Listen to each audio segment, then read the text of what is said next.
So, welcome, guys. So, Africa has over 50 countries. I think it's safer to say over 50 if you're not very sure. Sometimes, if you count, maybe you count 52, 54, if you want to count some territories and all that. But over 50 is safe. And many people may not know, for those who don't know, that the political boundaries, that's the map of Africa showing all the different countries, was all designed by the Europeans between 1884 and 1885. I hope I'm correct. If I'm not, please let me know. The Europeans gathered in Berlin and decided to partition Africa. They decided to, put Africa into different, or divide Africa into different colonies.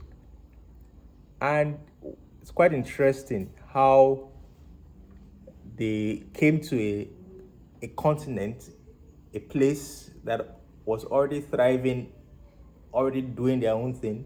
Tribes were doing what they wanted to do.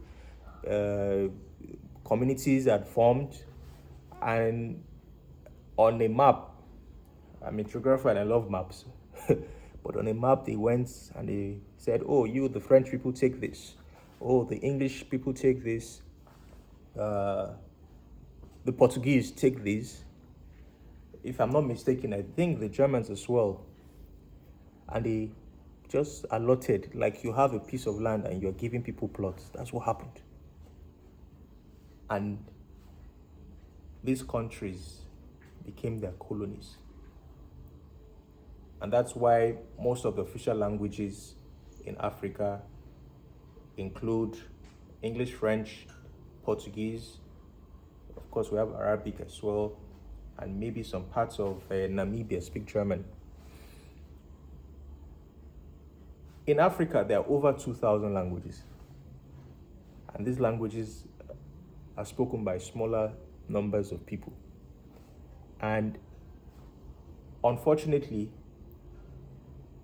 a group of people have come together to put us in a particular geographic boundary and said we must be a nation. So, for instance, I will start with Nigeria.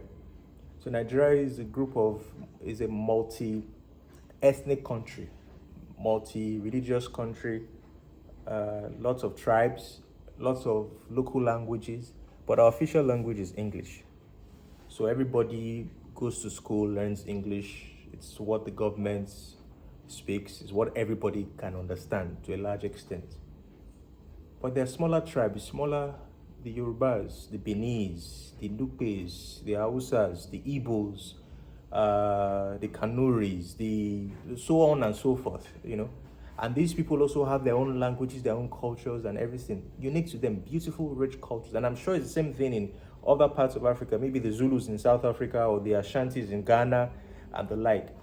Now everybody is forced to, I use the word forced because it was not a choice by the native Africans. It was imposed on us to now have a country that the Europeans had coined for us.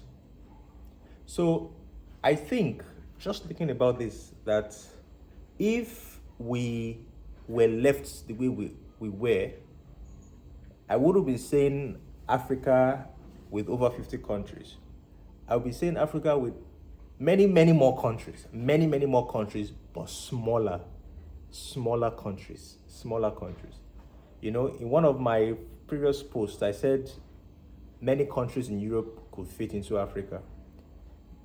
An entire China could fit into Africa. So it just gives an idea that you could have a region of Africa and small communities, small tribes speaking their own languages. So one particular country will have one language for everyone. And then, I don't know, probably be able to get along better. So the civil wars that have occurred in maybe Rwanda or in Nigeria or many parts of the country, or many parts of the continent, I beg your pardon, would not have happened. So these are my own thoughts concerning this. So if you didn't know before, we were divided by the Europeans in the 1800s.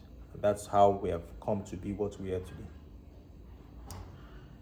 Hope that will help us to think deeply and have retrospection. So once again, please guys, don't forget to like, comment, and subscribe, and we'll be talking more about topic of Africa. Have a great day.